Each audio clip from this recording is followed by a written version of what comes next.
কি খবৰ আপোনালোকৰ? আশা কৰোঁ নিশ্চয় ভাল, মোৰো ভাল। মই পূজা, মই মোৰ চেনেল আপুজা পাবলৈ আপোনালোক সকলোকে স্বাগতম জনাইছোঁ। আজি মই এটা ৰেচিপি বনাবলৈ লৈছোঁ। ৰেচিপিটো হৈছে বুটেৰে খাৰৰ দাইলৰ ৰেচিপি। বুট আমি ভাজি খাওঁ, বৰা বনাই খাওঁ, বিভিন্ন ধৰণে খাওঁ, কিন্তু কেতিয়াবা খাৰৰ দাইল বনাই খাইছেনে বুটেৰে? আজি ভাবিছোঁ মই বুটেৰে খাৰৰ দাইলৰ তৰকাৰীখন বনাওঁ আৰু আপোনালোকৰ লগতে শ্বেয়াৰ কৰোঁ। আপোনালোকে কিন্তু ভিডিঅ'টো স্কিপ নকৰাকৈ ষ্টাৰ্টিঙৰ পৰা শেষলৈকে চাব, তেতিয়াহে গম পাব মই কেনেদৰে বুটেৰে খাৰৰ দাইলৰ তৰকাৰীখন বনাইছোঁ। ঠিক আছে, আহকচোন তেনেহ'লে কিচেনলৈকে যাওঁ আৰু বনাবলৈ আৰম্ভ কৰোঁ। বনাবলৈ মই লৈছোঁ কেইটামান বুট এনেদৰে তিয়াই থৈছিলোঁ ৰাতি। এতিয়া ধুই উঠাই লৈছোঁ মই মিক্সি গ্ৰাইণ্ডাৰ গ্ৰাইণ্ড কৰি ল'ম। ইয়াতে লৈছোঁ কলাখাৰ, পিঁয়াজ, নহৰু কেইফুটমান, ইফালে লৈছোঁ কেঁচা জলকীয়া কেইটামান, নৰসিংহৰ পাত, ৰঙালাওৰ পাত আৰু ইফালে মাছ। এতিয়া মই এই বুটখিনি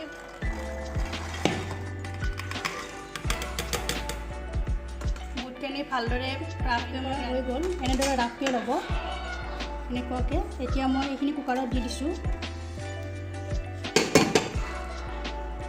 কাটি থোৱা ভালদৰে ধুই লাওৰ পাতখিনি কাটি লৈছিলোঁ। এতিয়া তেজপাত আছে, তেজপাত দি দিছোঁ, লাওৰ পাতকেইটাও দি দিছোঁ ইয়াতে।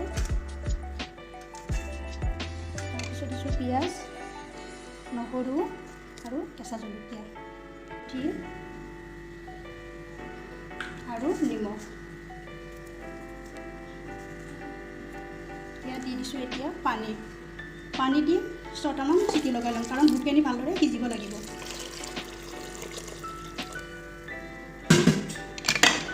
এতিয়া মই ঢাকনি লগাই ভালদৰে সিজিবলৈ দিম। এতিয়া মই মাছ ফ্ৰাই কৰি পিছ কৰি ঠাণ্ডা হৈ গ'ল। এতিয়া উলিয়াই দেখুৱাইছোঁ মই কেনেকুৱা হৈছে। হেতাখনেৰে এনেদৰে অকণমান উঠি দিম। খুব সুন্দৰকৈ সিজি গৈছে। অকণমান দি দিব, মই গৰম পানী অলপ দি দিছোঁ, বেছি হেতা নহৰু, জলকীয়া আৰু নৰসিংহৰ পাতটো ইয়াতে দি দিম। চাম্বাৰ ভাত হিচাপে দি দিম। পাঁচফোৰণ আপোনালোকে দিলে দিব পাৰে, নিদিলেও নাই। অকণমান লৰাই দিব।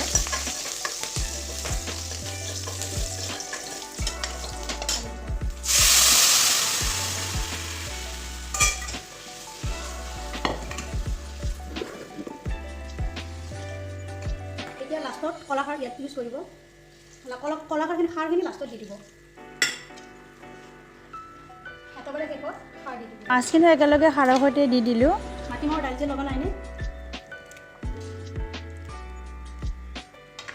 উঠাবলৈ ইয়াতে অকণমান এচামুচ আটা পানীত ফেটি এনেদৰে দি দিব। চাউলি গুড়ি দিব পাৰে, চাউলি গুড়ি নাই কাৰণে মই আটা দি দিছোঁ। এনেদৰে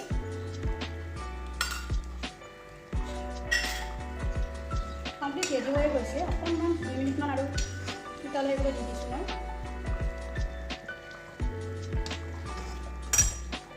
ৰেডি হৈ গ'ল। এতিয়া এটা বাতিত উলিয়াই ছাৰ্ভ কৰি মই আপোনালোকক দেখুৱাইছোঁ। মই কৰি দিলোঁ। এয়া বুটেৰে খাৰৰ দাইলখন ৰেডি হৈ গ'ল। যদি ঘৰত মাটিমাহৰ দাইল নাথাকে, কেতিয়াবা খাবলৈ মন যায় বোলে মাটিমাহৰ দাইলৰ এনেকুৱা খাৰৰ তৰকাৰী বনাই খাওঁ, এনেকৈ বুটেৰেও বুট তিয়াই থৈ গ্ৰাইণ্ড কৰিও এনেদৰে বনাই খাব পাৰি। গমেই নাপাব যে বুটেৰে বনাইছোঁ, মাটিমাহৰ দাইল যেনে লাগিব। মই আজি খাবলৈ মন গ'ল, ঘৰত নাছিলে বুটৰ মাটিমাহৰ দাইল, চ' বুটেৰে বনালেও খাবলৈ মন গ'ল কাৰণে খুবেই টেষ্টি হয়। ইয়াৰ আগতো মই এবাৰ বনাইছিলোঁ বুটেৰে মানে ঔটেঙা আৰু মাছ। কেতিয়াবা দেখুৱাম বাৰু ভিডিঅ' আপলোড দি আপোনালোকক কেনেদৰে বনাব পাৰি। আজি এনেকৈ বনালোঁ। আপোনালোকে কেনেকুৱা পালে? ইয়াতে লাওৰ পাতটো দেখিছেনে কি সুন্দৰকৈ সিজি গৈছে? এনেকৈ বুট, লাও, মাছ এনেকৈ বনাইছোঁ। গমেই পালে ভিডিঅ'টো স্কিপ নকৰাকৈ ষ্টাৰ্টিঙৰ পৰা চাব, আপোনালোকে তেতিয়া গম পাব কেনেদৰে বনালোঁ মই বুটেৰে খাৰৰ দাইলখন। যদি ভাল লাগিছে ৰেচিপিটো তেনেহ'লে লাইক এটা কৰি দিব, লগতে শ্বেয়াৰো কৰিব, লগতে মোৰ চেনেলটো ছাবস্ক্ৰাইব কৰিব। পুনৰ এটা ধুনীয়া ৰেচিপিৰ সৈতে আপোনালোকক পুনৰ লগ পাম। তেনেহ'লে আজিলৈ আহিছোঁ। টেক কেয়াৰ, বাই বাই।